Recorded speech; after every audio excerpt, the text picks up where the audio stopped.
സംസ്ഥാന ചലച്ചിത്ര പുരസ്കാരങ്ങൾ ഇന്ന് പ്രഖ്യാപിക്കും. മികച്ച നടൻ, നടി, സംവിധായകൻ എന്നീ പുരസ്കാരങ്ങൾക്ക് സീനിയർ, ജൂനിയർ താരങ്ങൾ തമ്മിലാണ് മത്സരം.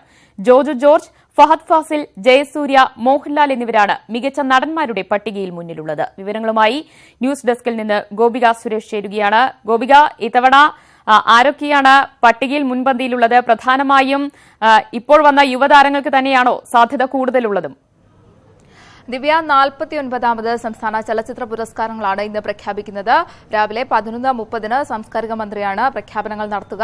100 ഫീച്ചർ സിനിമകളും 4 കുട്ടികളുടെ സിനിമകളും അടക്കം 104 സിനിമകളാണ് സംസ്ഥാന ചലച്ചിത്ര പുരസ്കാരത്തിനായി പരിഗണിച്ചിരുന്നത്. അവസാന പട്ടികയിൽ 21 സിനിമകളാണ് എത്തിയിട്ടുള്ളത്. ഇനി സാധ്യതാ പട്ടിക പരിശോധിക്കുകയാണെങ്കിൽ നടന്മാരുടെ പട്ടികയിൽ ജൂനിയർ താരങ്ങളും ഒപ്പം തന്നെ സീനിയർ താരങ്ങളുമുണ്ട്. നടിമാരുടെ പട്ടിക പരിശോധിക്കുകയാണെങ്കിലും അങ്ങനെ തന്നെയാണ്.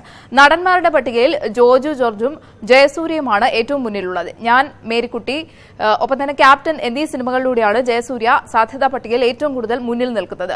ജോജു ജോർജ് ആണെങ്കിൽ സനൽകുമാർ ശശിധരന്റെ ചോല, ഒപ്പം തന്നെ ജോർജ് എന്നീ സിനിമകളിലൂടെയാണ് ജോജു ജോർജ് ഏറ്റവും കൂടുതൽ സാധ്യതാ പട്ടികയിൽ മുന്നിൽ നിൽക്കുന്നത്. നടന്മാരിൽ ജോജു ജോർജിനും ജയസൂര്യയ്ക്കുമാണ് ഏറ്റവും കൂടുതൽ സാധ്യത. അവരുടെ പട്ടിക പരിശോധിക്കുകയാണെങ്കിൽ തന്നെ മോഹൻലാലും ടൊവിനോ തോമസും ഫഹദ് ഫാസിലും ഒക്കെ തന്നെ നടന്മാരുടെ പട്ടികയിൽ ഉണ്ട്.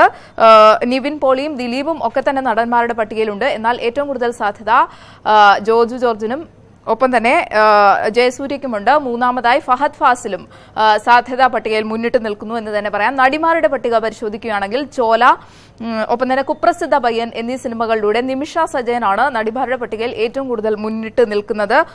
നടിമാരുടെ പട്ടികയിലും ജൂനിയർ താരങ്ങളും സീനിയർ താരങ്ങളും തമ്മിലുള്ള ഒരു മത്സരം തന്നെയാണ്. കാരണം മഞ്ജു വാര്യർ, ഉർവശി എന്നീ താരങ്ങൾ, നസ്രിയ, ഓള് എന്ന സിനിമയിലൂടെ എസ്തർ തുടങ്ങിയ താരങ്ങളാണ് നടിമാരുടെ പട്ടികയിൽ മുന്നിട്ട് നിൽക്കുന്നത്. ഇതിൽ ഏറ്റവും കൂടുതൽ സാധ്യത നിമിഷ സജയനും ഐശ്വര്യ ലക്ഷ്മിക്കുമാണ്. ഐശ്വര്യ ലക്ഷ്മി വരത്തൻ എന്ന സിനിമയിലൂടെയാണ് സാധ്യതാ പട്ടികയിൽ മുന്നിട്ട് നിൽക്കുന്നത്. ഏറ്റവും കൂടുതൽ സാധ്യത നിമിഷ സജയനാണ്.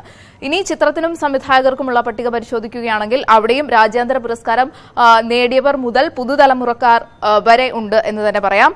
ഷാജിയൻ കരുൺ, ഓൾ എന്ന സിനിമയിലൂടെ ഷാജിയൻ കരുൺ, പെങ്ങളില എന്ന സിനിമയിലൂടെ TV ചന്ദ്രൻ, രൗദ്രം 2018 എന്ന സിനിമയിലൂടെ ജയരാജ്, സൺഡേ എന്ന സിനിമയിലൂടെ ശ്യാമപ്രസാദ്, ഒപ്പം തന്നെ സക്കറിയ, സുഡാനി ഫ്രം നൈജീരിയ. കഴിഞ്ഞ വർഷം ഏറ്റവും കൂടുതൽ ശ്രദ്ധിക്കപ്പെട്ട, ജനശ്രദ്ധ നേടിയ, നിരൂപക പ്രശംസ നേടിയ സുഡാനി ഫ്രം നൈജീരിയ എന്ന സിനിമയിലൂടെ സക്കറിയയും സംവിധായകരുടെ പട്ടികയിൽ മുന്നിൽ തന്നെയുണ്ട്.